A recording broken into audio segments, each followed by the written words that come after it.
नमस्कार। Study academy channel पे आपका स्वागत है। Welcome to study academy. जुलाई करंट अफेयर्स पार्ट 1। दोस्तों, इस वीडियो में हम बात करेंगे जुलाई के करंट अफेयर्स के बारे में और ये पार्ट 1 है। इसके बाद अगला पार्ट भी आएगा। तो इसमें हम देखेंगे जुलाई मंथ के जो महत्वपूर्ण करंट अफेयर्स हैं उनके बारे में सभी कुछ हम डिस्कस करेंगे और ये काफ़ी इंपॉर्टेंट टॉपिक होता है। आप जानते हैं किसी भी परीक्षा के लिए करंट अफेयर्स सबसे महत्वपूर्ण टॉपिक होता है। और अगर आप चैनल पर पहली बार आए हैं तो स्टैटिक जीके और करंट अफेयर्स के लिए इस चैनल को सब्सक्राइब ज़रूर करें, वीडियो को अंत तक ज़रूर देखें और इसके साथ साथ जून के भी करंट अफेयर्स अपलोड कर दिए गए हैं तो उन्हें भी आप ज़रूर देखें। उन दोनों वीडियोस के लिंक नीचे डिस्क्रिप्शन में। तो हम बात करेंगे जुलाई करंट अफेयर्स भाग 1। तो वीडियो को शुरू करते हैं और वीडियो को अंत तक ज़रूर देखिए। तो पहला सवाल है, 5वें भारत यूके अवार्ड्स 2023 में किसे ग्लोबल आइकॉन 2023 चुना गया? तो भारत यूके अवार्ड्स यानी कि यूनाइटेड किंगडम और इंडिया का जो अवार्ड्स होता है 5वां संस्करण था, उसमें ग्लोबल आइकॉन किसे चुना गया? तो इसका सही जवाब होगा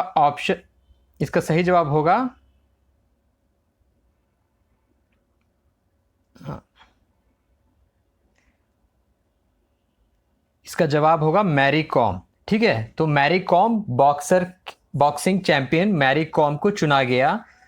मैरी कॉम को ब्रिटेन में भारतीय उच्चायुक्त जो कि विक्रम दोराईस्वामी ने पुरस्कार दिया। मैरी कॉम जो कि बॉक्सिंग वर्ल्ड चैंपियन रह चुकी हैं, मणिपुर की हैं ये, और पूर्व में राज्यसभा सांसद भी रह चुकी है और इन्हें तीनों पद्म पुरस्कार दिया जा चुका है। पद्म विभूषण 2020 में, पद्म भूषण और पद्मश्री तीनों पुरस्कार इन्हें दिया जा चुका है और ओलंपिक में इन्होंने भी मेडल जीता है भारत के लिए 2012 ओलंपिक में। तो मैरी कॉम को ग्लोबल आइकॉन चुना गया। इंडिया यूके जो होता है वो बिजनेस और कल्चरल इस सब के लिए पार्टनरशिप के लिए एक इवेंट हुआ, अवार्ड्स हुआ, जिसको नाम दिया गया।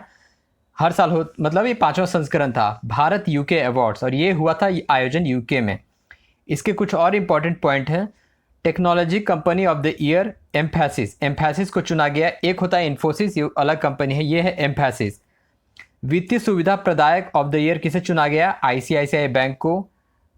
उसके बाद ऑस्कर के लिए नॉमिनेट हो चुकी एलिजाबेथ द गोल्डन एज के निर्माता शेखर कपूर को यूके इंडिया वीक के हिस्से के रूप में स्पेशल अवार्ड्स भी दिया गया। तो इस अवार्ड्स के 3 और भी अवार्ड थे, वो भी इंपॉर्टेंट है। तो यूथ ग्लोबल आइकॉन चुना गया मैरी कॉम को भारत यूके अवार्ड्स, जिसका 5वां संस्करण था। अगला है, वित्त वर्ष 2023 में कौन सा राज्य इलेक्ट्रॉनिक्स निर्यातक करने में शीर्ष पर रहा, यानी कि इलेक्ट्रॉनिक्स एक्सपोर्ट में शीर्ष पर रहा? तो वो रहा तमिलनाडु। ठीक है, तमिलनाडु शीर्ष पर रहा। राज्य का जो इलेक्ट्रॉनिक निर्यात है इसका मूल्य हुआ $5.37 बिलियन और इसके साथ साथ दूसरे पायदान पर रहा उत्तर प्रदेश और तीसरे पर रहा कर्नाटक। यानी कि जो इलेक्ट्रॉनिक्स का जो मैन्युफैक्चरिंग और एक्सपोर्टिंग होता है उसमें तमिलनाडु शीर्ष पर रहा इलेक्ट्रॉनिक्स निर्यातक में, और दूसरे पायदान पे उत्तर प्रदेश और तीसरे पे कर्नाटक रहा।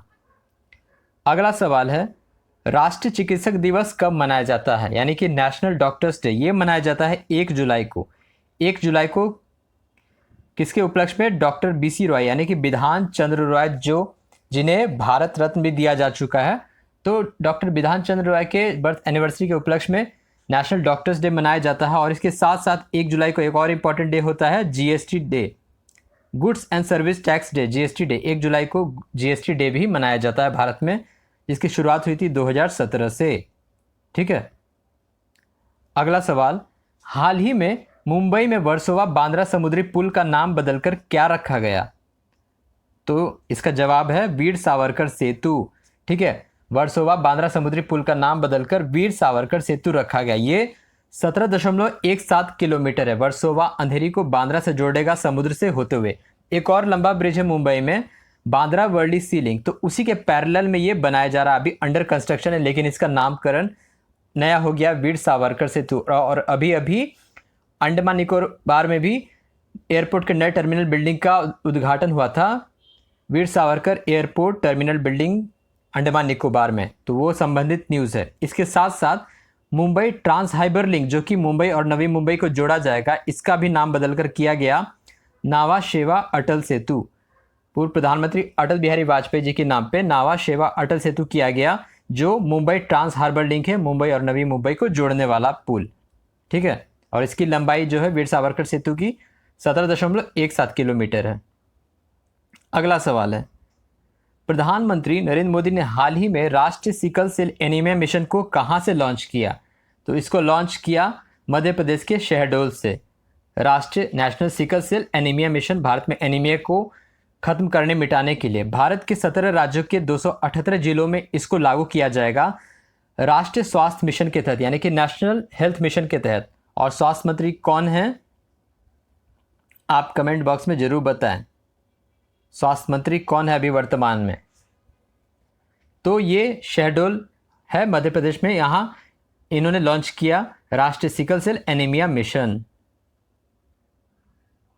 अगला है, महिलाओं स्वयं सहायता समूह यानी कि सेल्फ हेल्प ग्रुप के लिए किस मंत्रालय ने ई सारस ऐप को जारी किया? ई सारस ऐप को जारी किया पंचायती राज मंत्रालय। पंचायती राज मंत्री कौन है? Giriraj Singh, ministry of Panchayati Raj and rural development. तो वुमेन्स के सेल्फ हेल्प ग्रुप के लिए ई सारस ऐप को, मतलब कि ई कॉमर्स रहेगा, वो उनके जो हथकारिता जो वो क्राफ्ट बनेंगी, क्राफ्ट बनाएंगी और जो कुछ भी बनाएंगी उसको सेल और परचेज के लिए ई सारस ऐप जारी किया गया पंचायती राज मंत्रालय के द्वारा।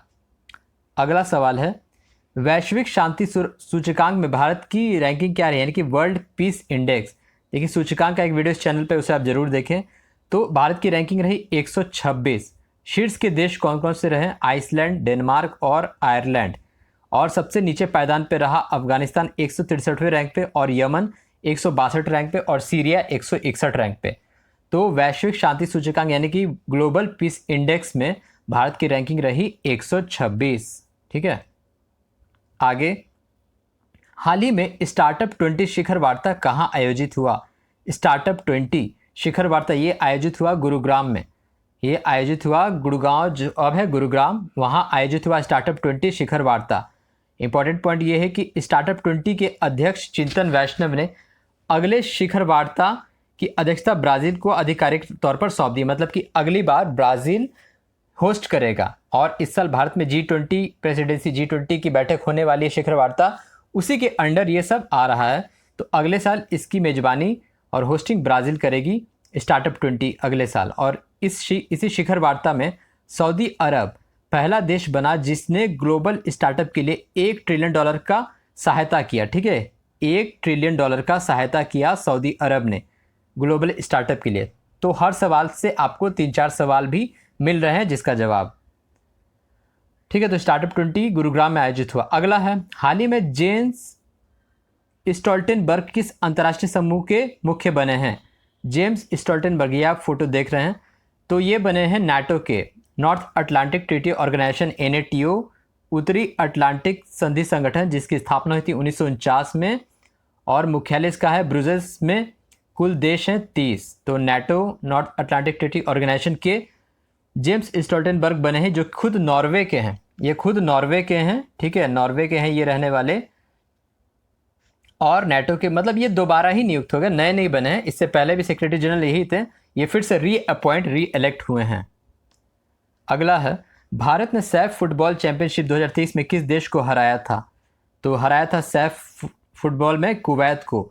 South Asian football federation championship में कुवैत को फाइनल में हराया था, 14वां संस्करण था। भारत ने 9वीं बार जीता है सबसे ज़्यादा। फाइनल जो खेला गया था बेंगलुरु में खेला गया था। ठीक है, गोल्डन बूट किसे मिला? Sunil Chhetri, Indian football team के कैप्टन। गोल्डन ग्लोव मिला अनिसु रामा, जो कि बांग्लादेश के हैं। Man of the match Gurpreet Singh Sandhu को मिला।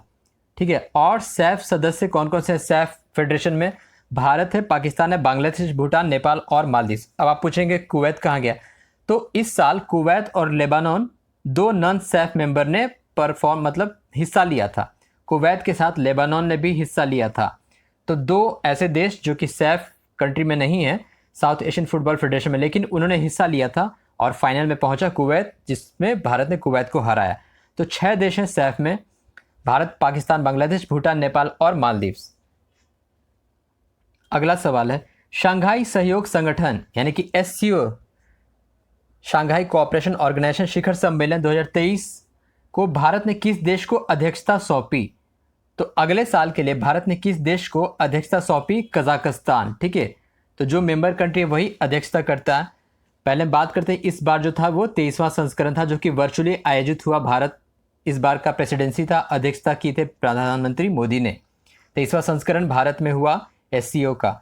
ईरान 9वां सदस्य बन चुका है एससीओ का। 8 सदस्य कौन कौन से हैं बताता हूँ। थीम क्या रहा? Towards a secure SCO. Towards a secure SCO स्थापना हुई थी शंघाई कोऑपरेशन ऑर्गेनाइजेशन की 2001 में, और भारत और पाकिस्तान 2000 में पूर्ण रूप से सदस्य बने। तो इसमें जो बाकी सदस्य हैं वो है रूस, चीन, कजाकिस्तान, तजिकिस्तान, किर्गिस्तान, उज्बेकिस्तान, ठीक है, और पाकिस्तान। रशिया, चीन, Bharat, Pakistan, Kazakhstan, Tajikistan, Uzbekistan और किर्गिस्तान, और 9वां सदस्य बना है ईरान। तो अब टोटल 9 देश हो चुके हैं शंघाई सहयोग संगठन में, और हेडक्वार्टर इसका है बीजिंग में।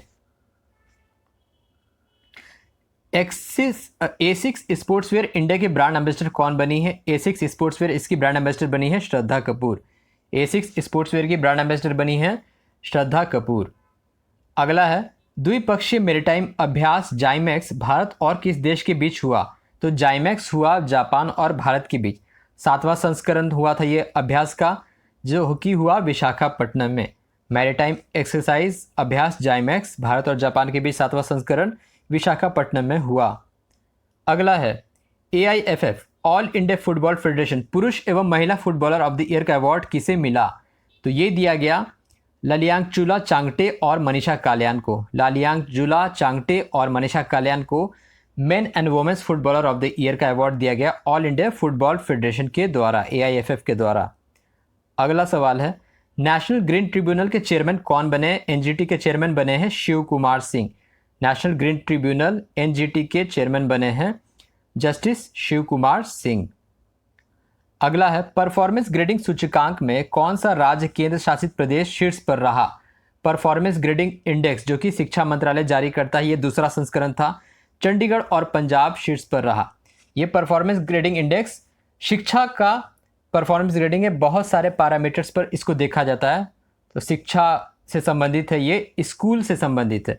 तो चंडीगढ़ और पंजाब शीर्ष पर रहा। प्रचेष्टा 2 ग्रेड में चंडीगढ़ और पंजाब शीर्ष पर आए 641 से 700 पॉइंट के बीच। शीर्ष 5 ग्रेड में कोई भी राज्य नहीं आया। जो शीर्ष ग्रेड है वो है दक्ष, उत्कर्ष, अति उत्तम, उत्तम और प्रचेष्टा 1। तो जो सबसे जो बेस्ट रैंकिंग रही वो प्रचेष्टा 2 में उसमें रहा चंडीगढ़ और पंजाब। सबसे अधिक 13 राज्य और केंद्र शासित प्रदेश आकांक्षी 1 श्रेणी में आए। तो शिक्षा का क्या स्तर है, क्या उसका आउटपुट है, मतलब एनरोलमेंट कैसा है, शिक्षा व्यवस्था कैसा, बहुत सारे पैरामीटर्स को शिक्षा मंत्रालय देखती है। और वो ये चीज़ 2020 में शुरू हुआ था। तो ये दूसरा संस्करण था परफॉर्मेंस ग्रेडिंग सूचकांक। और शिक्षा मंत्रालय मंत्री कौन है? धर्मेंद्र प्रधान। तो इसमें शीर्ष पर रहा चंडीगढ़ और पंजाब। इसमें भी जो बेस्ट पॉइंट रहा वो रहा चंडीगढ़ का, लेकिन प्रचेष्टा 2 ग्रेड में दोनों ही आए, चंडीगढ़ और पंजाब। चंडीगढ़ केंद्र शासित प्रदेश है और पंजाब राज्य है। नेक्स्ट है शफकत मिर्जियोयेव। शफकत मिर्जियोयेव किस देश के राष्ट्रपति नियुक्त हुए हैं दोबारा फिर से? तो ये बने हैं उज्बेकिस्तान के। 7वीं बार ये बने हैं। तो शफकत मिर्जियोयेव ये उज्बेकिस्तान के राष्ट्रपति फिर से बने हैं। और उज्बेकिस्तान की राजधानी क्या है? ताशकेंत है। और करेंसी क्या है? मुद्रा सोम है इसकी मुद्रा। अगला सवाल है अर्बन 20 मेयोरल समिट कहाँ आयोजित हुआ? मेयर्स के लिए अर्बन 20 समिट ये हुआ गांधीनगर में। Ministry of housing and urban affair ministry इसको आयोजित किया। अर्बन 20 मेयोरल यानी कि मेयर्स इसमें हिस्सा लिए। ये हुआ गुजरात के गांधीनगर में, राजधानी गांधीनगर है, वहीं आयोजित हुआ अर्बन 20 मेयोरल समिट। नेक्स्ट है विश्व यूथ तीरंदाजी चैंपियनशिप में भारत ने कुल कितने पदक जीते? यानी कि वर्ल्ड यूथ आर्चरी चैंपियनशिप में भारत ने कुल 11 पदक जीते। 6 स्वर्ण, 1 रजत और 4 कांस्य, 6 गोल्ड, 1 सिल्वर और 4 ब्रॉन्जे, कुल 11 मेडल भारत ने जीते। अगला सवाल है विश्व जनसंख्या दिवस कब मनाया जाता है? वर्ल्ड पॉपुलेशन डे 11 जुलाई को मनाया जाता है। और United nation world population fund UNFP का हेडक्वार्टर कहाँ है? न्यूयॉर्क में है। यूनाइटेड नेशन पॉपुलेशन फंड का हेडक्वार्टर है न्यूयॉर्क में। और ये 11 जुलाई को मनाया जाता है विश्व जनसंख्या दिवस। अगला है 34वें राष्ट्रीय जीव विज्ञान ओलंपियाड में कौन सा देश शीर्ष पर रहा? तो भारत अपना शीर्ष पर रहा। भारत ने कुल 4 गोल्ड जीते। सिंगापुर ने भी 4 गोल्ड जीते, लेकिन शीर्ष पर रहा भारत। 34वें अंतर्राष्ट्रीय जीव विज्ञान ओलंपियाड, बायोलॉजी ओलंपियाड, जो कि हुआ यूएई में। ठीक है, अगला सवाल है, किस राज्य के समाचार प्रसारण ने सर्वप्रथम क्षेत्रीय एआई कृत्रिम बुद्धिमत्ता आर्टिफिशियल इंटेलिजेंस युक्त समाचार एंकर का इस्तेमाल प्रसारण किया? तो ये हुआ उड़ीसा में। उड़िया टीवी में जो एंकर रही, एंकर लीसा। तो ये जो आप फोटो देख रहे हैं आर्टिफिशियल इंटेलिजेंस न्यूज़ रीडर है। तो क्षेत्रीय भाषा में क्षेत्रीय राज्य में जो समाचार वाचक है, ऐसा इस्तेमाल करने वाला प्रथम एआई यूज़ करने वाला उड़ीसा बना, और एंकर का नाम है एंकर लीसा। ठीक है, उड़ीसा टीवी पे ये ब्रॉडकास्ट हुआ था। किस एयरपोर्ट पर अपने आप में पहला एलिवेटेड डुअल टैक्सीवे शुरू हुआ? ये भारत में पहला ऐसा, तो ये हुआ Delhi airport. Delhi airport, Indira Gandhi international airport, Delhi airport पे ऐसा, ये देख रहे हैं फोटो, एलिवेटेड टैक्सीवे शुरू हुआ। समय और ईंधन कार्बन डाइऑक्साइड उत्सर्जन में कमी के बचाव हेतु और तथा टर्मिनल को आपस में जोड़ने के लिए और इस पर जल्दी पहुंचने के लिए इसका निर्माण हुआ। ये 2.1 किलोमीटर लंबा है और चौड़ाई है 200 मीटर। ये आप देख सकते हैं। इससे जो है, ये जो आपको पुल नज़र आ रहा है ना, इससे प्लेन गुजरेगा। एलिवेटेड टैक्सीवे है। ठीक है, एलिवेटेड टैक्सीवे है और इससे एरोप्लेन गुजरेगा। ये 2.1 किलोमीटर लंबा है। नेक्स्ट है, सेशल्स में आयोजित कंबाइंड मैरीटाइम फोर्स यानी कि ऑपरेशन दक्षिण रेडीनेस में किस भारतीय नेवी जहाज ने हिस्सा लिया? INS Sunaina. Indian navy ship Sunaina ने हिस्सा लिया, जो कि सेशल्स में हुआ। सेशल्स एक देश है, वहाँ कंबाइंड मैरीटाइम फोर्स ऑपरेशन दक्षिण रेडीनेस हुआ था। अगला है, वृद्धों और बुजुर्गों के लिए मोबाइल दोस्त ऐप कहाँ लॉन्च हुआ? तो ये लॉन्च हुआ जम्मू कश्मीर में। वृद्धों एवं बुजुर्गों के लिए मोबाइल दोस्त ऐप लॉन्च हुआ जम्मू कश्मीर में। तो ये था जुलाई का करंट अफेयर्स का भाग 1। आने वाले दिनों में जुलाई करंट अफेयर्स का भाग 2 भी अपलोड कर दिया जाएगा, और आप बाकी के वीडियो चैनल पे जरूर देखें और चैनल को सब्सक्राइब जरूर करें। वीडियो देखने के लिए आपका धन्यवाद। Thank you.